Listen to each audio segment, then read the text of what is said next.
नमस्कार दोस्तों, 8 PM में आपका स्वागत है। मैं हूं आपका दोस्त धर्मेंद्र कुमारी। आज हम एक बहुत बड़ी खबर पर चर्चा करने वाले हैं, लेकिन उससे पहले मंत्रिमंडल के जो ये विस्तार हुआ है इस पर दो लाइनें अपने हरियाणा के लिए आज बातचीत कर लेते हैं। हरियाणा से केवल एक मंत्री का, रतनलाल कटारिया जी का पत्ता कट गया है। इसके अलावा ना कोई मंत्री शामिल किया गया है और ना ही किसी मंत्री के विभागों में फेरबदल किया गया है। दो मंत्री केंद्र में अब हरियाणा से रहेंगे, कृष्णपाल गुर्जर जी और राव इंद्रजीत जी।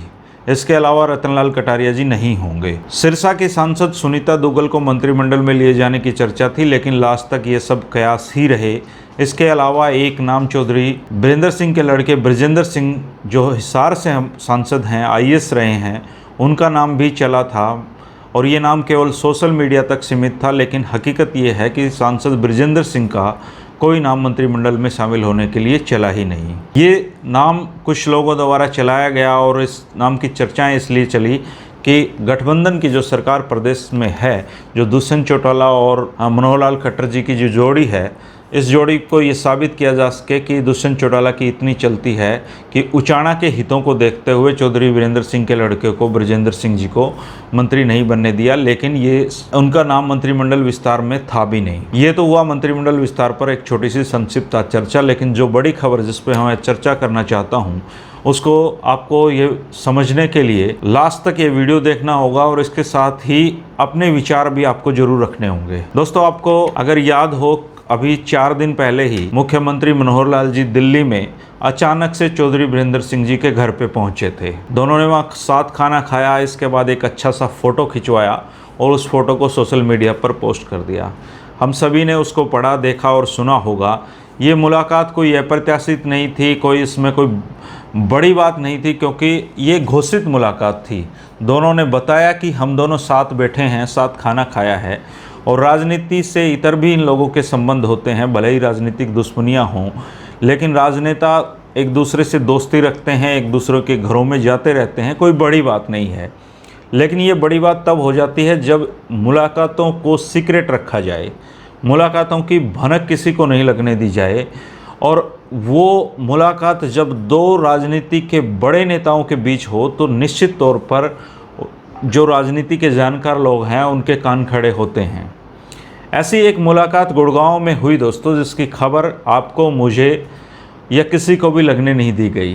खैर, ये जानकारी अब मुझे मिली है और मैं आपके साथ ये शेयर करना चाहता हूँ और बताना चाहता हूँ कि जिस दिन ओम प्रकाश चौटाला जी की रिहाई होती है, उस दिन शाम को वो करीब 4 घंटे तक गुड़गांव स्थित अपने जो फ्लैट हैं उनका, उसमें एक राजनेता के साथ थे।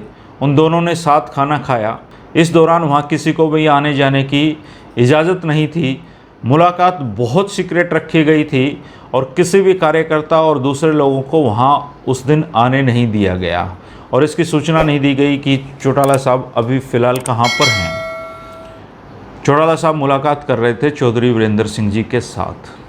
चौधरी वीरेंद्र सिंह जी काफ़ी लंबे अरसे के बाद चौटाला साहब के घर पहुंचे थे। दोनों ने साथ खाना खाया, करीबन 4 घंटे तक एक साथ रहे और दोनों की बंद कमरे में क्या मुलाकातें हुई। और राजनीति के क्षेत्र में सक्रिय 2 लोग जिनका 50 साल का राजनीति का तजुर्बा है, और ऐसे समय में जब चौधरी ओम प्रकाश चौटाला रिहाई के बाद अपने घर पर हैं, वो सबसे पहली मुलाकात चौधरी वीरेंद्र सिंह जी से करते हैं और कोई 5, 10 या 20 मिनट की कोई मुलाकात नहीं थी।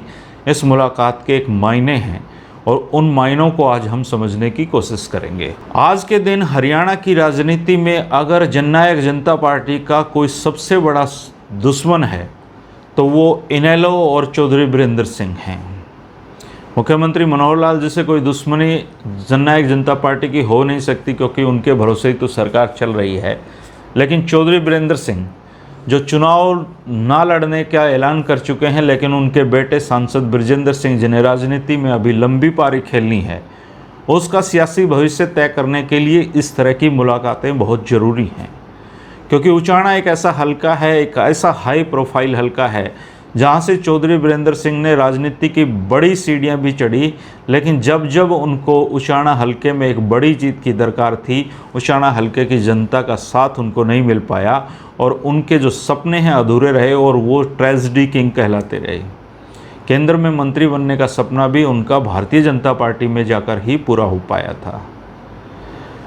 चौधरी वीरेंद्र सिंह का जो अगला जो टारगेट है वो उचाना में अपना हलके को संभालना है। दुष्यंत चौटाला ने प्रेमलता जी को चुनाव हराया है और अगले जो चुनाव विधानसभा के होने हैं उसको लेकर अभी से चौधरी वीरेंद्र सिंह सक्रिय हैं और वो कोशिश कर रहे हैं कि ऐसी नौबत दोबारा ना आए कि उचाना हलके से ये इस तरह के खेल फिर हो जाएं। अब चौधरी ओम प्रकाश चौटाला जी, जिनका लक्ष्य दोबारा से आईएनएलडी को खड़ा करना है, अपने पुराने मुकाम पर पहुंचाना है, उस समय में जननायक जनता पार्टी को कमज़ोर किए बिना कोई आगे बढ़ोतरी होना संभव नहीं है। ऐसे में चौधरी वीरेंद्र सिंह से मुलाकात इसलिए ज़रूरी है कि उचाना भले ही एक सीट चौधरी वीरेंद्र सिंह जी के लिए छोड़ी जाए, लेकिन इसका फ़ायदा जींद जिले के 500 हलकों जो बाकी बचे हुए हलके हैं उनमें होगा। जहाँ जहाँ जननायक जनता पार्टी के विधायक जीते हैं वहाँ पर चौधरी ओम प्रकाश चौटाला की ये विशेष रणनीति रहेगी कि उन जगहों पर जननायक जनता पार्टी चुनाव किसी भी सूरत में ना जीत सके, जिनमें उचाना भी एक शामिल है।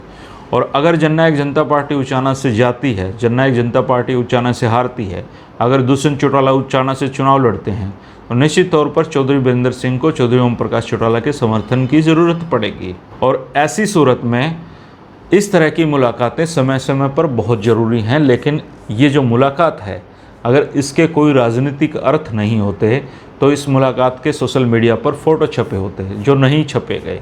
हालांकि सीआईडी की रिपोर्टें मुख्यमंत्री तक जरूर पहुंची होंगी, इसके बाद उन्होंने चौधरी वीरेंद्र सिंह जी से मिलना ज़रूरी समझा होगा और दिल्ली जाकर उनके घर पे खाना खाया। उन्होंने इस मुलाकात के बारे में पूछा है नहीं पूछा है ये तो चौधरी वीरेंद्र सिंह और हरियाणा प्रदेश के मुख्यमंत्री जानते हैं, लेकिन चौधरी ओम प्रकाश चौटाला जी के घर पे सीक्रेट मुलाकात के बाद मनोहर लाल खट्टर जी का उनके घर पहुंचना मात्र संयोग नहीं है। हरियाणा की राजनीति में अभी बहुत बड़े खेल होने हैं।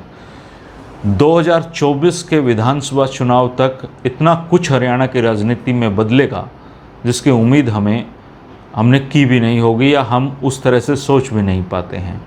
निश्चित तौर पर उचाना में चौधरी वीरेंद्र सिंह अपना जो हलका है उसको संभालने में लगे हुए हैं। राजनीति में अब उनके पास इसके अलावा कोई काम भी नहीं है और सांसद बृजेंद्र सिंह अगला चुनाव निश्चित तौर पर लोकसभा का नहीं विधानसभा का लड़ेंगे और उचाना ही वो हलका होगा। तो इन स्थितियों को लेकर ये जो मुलाकातें चल रही हैं ये आने वाले समय में बहुत बड़े राजनीतिक संकेत दे रही हैं और दोनों के बीच में मुलाकातें का जो नतीजे हैं वो आने में थोड़ा समय लगेगा, लेकिन आएंगे भी। दोस्तों आप ज़रूर बताएं कि चौधरी ओम प्रकाश चौटाला और वीरेंद्र सिंह जी की जो सीक्रेट मुलाकात है इस मुलाकात के क्या मायने हैं, आप इसको किस नज़र से देखते हैं और हरियाणा की राजनीति में इस मुलाकात से क्या बदलाव आपको लगते हैं? क्या जननायक जनता पार्टी की सेहत पर इससे कोई असर पड़ेगा? ज़रूर लिखिए और 8 PM में मिलते रहेंगे दोस्तों। 3 PM का जो हरियाणा का पॉलिटिकल इतिहास का जो कार्यक्रम है उसको देखना ना भूलें। चैनल को सब्सक्राइब नहीं किया है तो सब्सक्राइब कर लें। 3 बजे 8 बजे मुलाकातें होती रहेंगी। शुक्रिया, नमस्कार।